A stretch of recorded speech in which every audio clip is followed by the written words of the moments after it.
barnaamijkeena maanta waxaynu ku soo qaadan doonaa barnaamijkii madax bannaanida ama kacdoonkii dadka Irishku ay sameeyeen 1916 kaas oo u horseeday guusha inay noqdaan qaran madax bannaan. Haddaba waxa aynu doonaynaa inaynu maanta ka soo qaadano muhiimadda uu qaran dunida ka jira u leeyahay baaqii geesiyaasha Irishka ee 1916 ay kaga dhawaaqeen Jamhuuriyadda Ireland inay tahay dal madax bannaan xilligaas oo uu haystay gumaysigii Ingiriisku. Haddaba waxaynu eegaynaa dhowr qodob oo aynu xabad isku dul taagi doono oo ah warqadda wixii ku qoraa qodobadeeda qodob kasta muhiimadda u lahaa. Haddaba qodobka koowaad waa kan: muhiimadda in dalka loo huro nafta marka lasoo weeraro, self-sacrifices of the nation. waxyaalaha aynu ka soo qaadan karno proclamation of the Irish Republic declarationkii ay sameeyeen warqadda ku qoraa waxay muujiyeen self-sacrifice of the nation in Ireland, in Ireland self-sacrifice oo sameeyaan. muhiimadda qurba jooga muhiimadiisa la ogaado, macnaheedu muhiimadda la ogaado qurba jooga diasporaha ay baaqayeen kuwa jooga America and other European countries ay u baaqayeen. waxaa ka mid ah muhiimadda tababaridda rayd ciidan ah marka qaranku u baahdo mutadawiciin. taa waxaa laga fahmi karaa markay leeyihiin training for civilian people to the military. macnihii waxa weeyaan in waddan kastaaba inuu dad mutadawiciin yeesho, waayo mutadawiciinta ay u baaqayeen dadka voluntary-ga ah inay kusoo biiraan ciidanka. waa marka ay geesiyaashaasi Ireland 7 nin ay baaqayeen. waxaa kale oo haddana halkan ku jira qodob ah muhiimadda qiimaha mutadawacnimada ama voluntary people. macnaheedu qiimaha ay leedahay waa dadka maanta Ireland xoreeyay, faa'iidada ay u leedahay. waa muhiimadda dadka loo tababarayo edebnimo. macnaheedu waxay leeyahay military discipline, dadka discipline-ka leh ama dadka edebta leh ay lahaayeenoo markaa taana waxaan ka garanay in dadka loo tababaro edebnimo. qofku markuu edeb leeyahay dowladaha way badbaadin karaan, waddanka way difaaci karaan. markaa waxaan ka faa'iidaysan karaa sida dhacday oo kale wadamada Afrikaanka dee discipline ma jira ciidamadu, ama marka kacdoon dhacayo waa la boobaa. waa ta ka taagan dunida maanta Afrika wax ka taagan weeyaan iyo dhibaatooyinka waxa sababay. muhiimadda kalena waa sabirka in lagu dadaalo, patience. waxay ku baaqayaan dadkay leeyihiin u sabra halgankan aan wadno geesiyaasha Irish. waxaa ka mid ah muhiimadda guusha qofku in ay ku jirto dadaal. macnaheedu waxay leeyihiin dadka dadaala, effort sameeya. marka raggaas effort ayaa ka mid ah. waxaa ka mid ah muhiimadda lahaanshaha qaran madax bannaan, muhiimadda leedahay ownership of country ama ownership of independent country. lahaanshaha madax bannaan markay leeyihiin waxa weeyaan qiimaha ay u leedahay. macnaheedu 700 sano gumaysi ku jireen. marka waxay leeyihiin markaad aragto warqadda declarationka Irish declarationka muhiimadda ownershipka uu leeyahay in ay madax bannaan ama dhul madax bannaan oo Irish leeyihiin in la sameeyo. muhiimadda in aan la kala qaybin ummadda, divide the nation, minority and majority. waayo xilligii Ingiriisku waddanka haysta wuxuu kala qaybiyey minority and majority si dadka u xukumo, divide and rule waxa la yiraahdo. muhiimadda dowlad macnaheedu qiimaha dowladda government markay leeyihiin dowlad professional ku dhawaaqeen. marka dowladda ay yeeshaan Irishku dowlad ay leeyihiin iyagoo ku hoos jira gumaysi aad u kulul ayaa ka mid ah meelaha baaqoogaas. waxaa kaloo ku xiga muhiimadda qiimaha loo soo maray qarannimada dalka, the value of struggle of the country. macnaheedu halkaana waxay xusayeen halganku inuu marka 4 ku bilaabmay 1916kii. waxa weeyaan macnaha muhiimadda ay leedahay halganka waxa loo soo maray waa struggle. macnaheedu iyagaa naftooda u sacrifice gareeyeen nimankaasi. qodob kale waxa weeye muhiimadda ku bilaabidda magaca Ilaahay. marka ay qoreen warqadda proclamation waxa ku taala everything to start in the name of God. markaad ku bilaabayso waxay leeyihiin Irish men and women in the name of God ayaa lagu bilaabay. marka waxa weeye halka waxaad garanaysaa qiimaha magaca Ilaahay leeyahay markasta wax lagu bilaabo waa faa'iidada ay leedahay. waxaa ka mid ah muhiimadda kalsoonida in aad guuleysan karto. dadku waxay lahaayeen confidence, macnaheedu kalsooni bay lahaayeen iyagoo inay dowlad heli doonaan.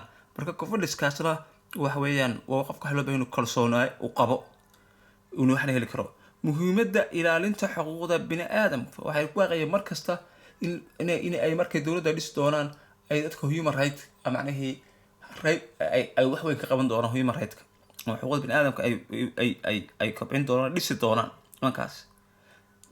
waxaa ka mid ah muhiimadda nabad ku wada noolaanshaha dadkii dhibka kusoo gaadhsiiyey iska ilaawintiisa. peace waxay ku baaqayeen nabad, macnaa waxay lahaayeen waxaan ku ilaawnay godob macnaheedu aargudashadii aanu samayn lahayn farxadda caruurteeda. macnaa waxaan ku ilaawnay caruurteeda waa faraxsantay 1916 boqol sano after 100 year ayay farxeen.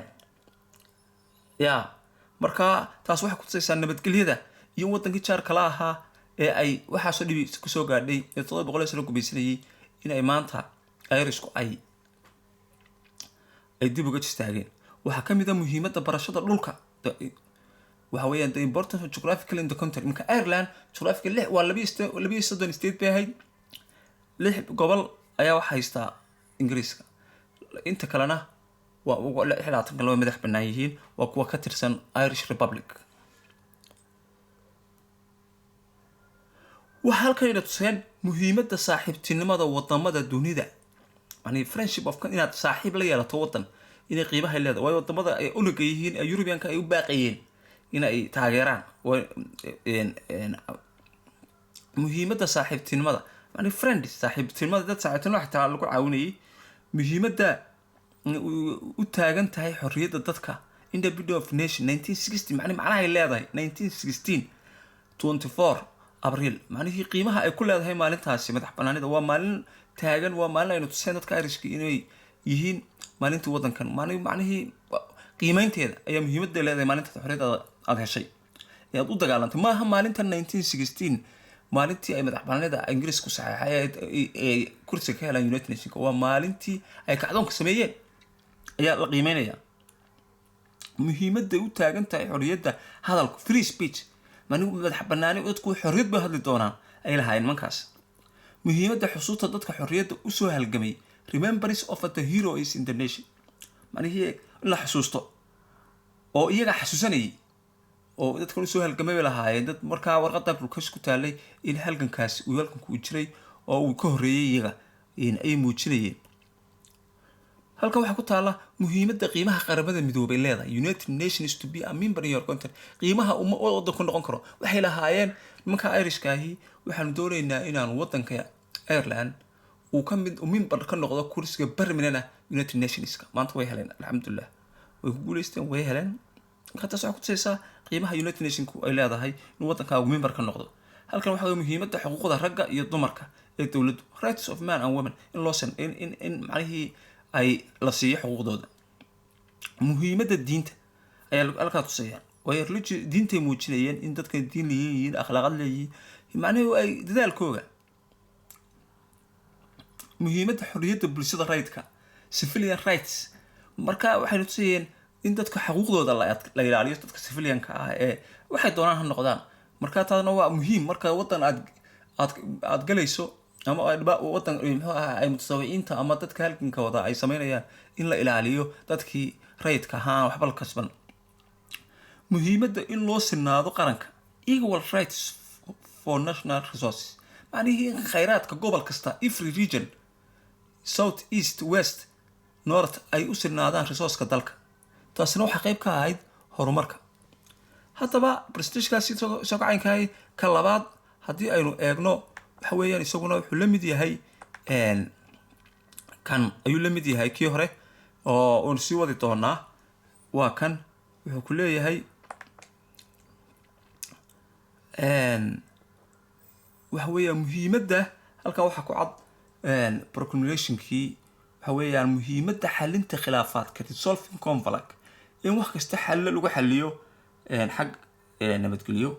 waxaa ku xiga muhiimadda ducada ilaahay ee qaranka, in ilaahay ilaaliyo, waxay ku bilaabayaan markaasi geesiyaasha ah heroeska todobada nin ahaa ee baaqan soo saaray hogaamiyaasha muhiimada ay leedahay my god protect the nation ilaahay bay leeyahay markaa ilaahay qarankayga ilaali ayaa ka mid ah hadaladooda warqadda ku qoran muhiimada farxadda iyo barwaaqada u leedahay dadka markay hoggaan wanaagsan waddanka ku hogaamiyaan siyaasad fiican macnihi happiness and prosperity way leeyihiin inuu barwaaqi oogi doono farxad ay ku noolaan doonaan markay halgankoogu uu dhammaado marka halkaa waxaad ka fahmaysaa faa'iidada ay leedahay in marka halganka dadka niyadda loo dhiso oo farxad iyo barwaaqo ay waxaana ka dambeeyaan waxaa ka mid ah halkan muhiimadda wadaniyadda patriotic ayaa ka mid ah wadaniyad bay ku baaqayeen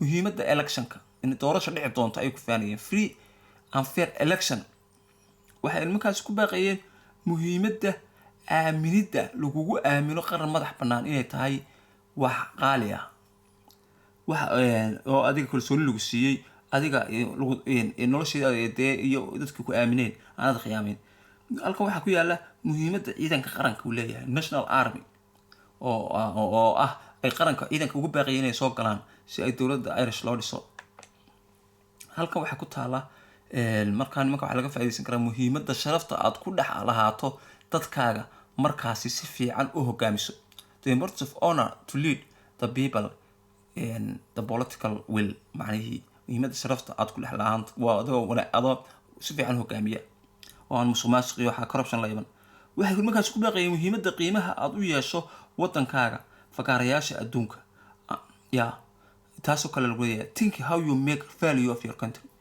ta kale waxa weeyaan muhiimadda taageeridda fikirka danta guud ee dalka iyo dadka wax u taraysa taasina waxa weeyaan inaad markasta aanad taageerin waxa adiga ku ah interest laakiin markasta aad ka fikirto national interest not personal interest waayahay waxyaalahan ka faa'iidi karo proclamationka 1916 waxaa ka mid ah muhiimadda qoraalka muhiimadda taxadirka go'aanada aad qaadanayso decision making muhiimadda midnimada dadku leeyahay the unity of the people muhiimadda dastuurka iyo shuruucda u leedahay jiritaanka qaran madax bannaan the importance of constitution and law in the nation macnaheedu waxa qaranka haddaanu dastuur lahayn dastuur bay ku baaqayeen in dastuurka la xishmeeyo in dastuur ay samayn doonaan inay shuruucda marka waxaa ka fahmaysaa in markaste halganku uu ku baahan yahay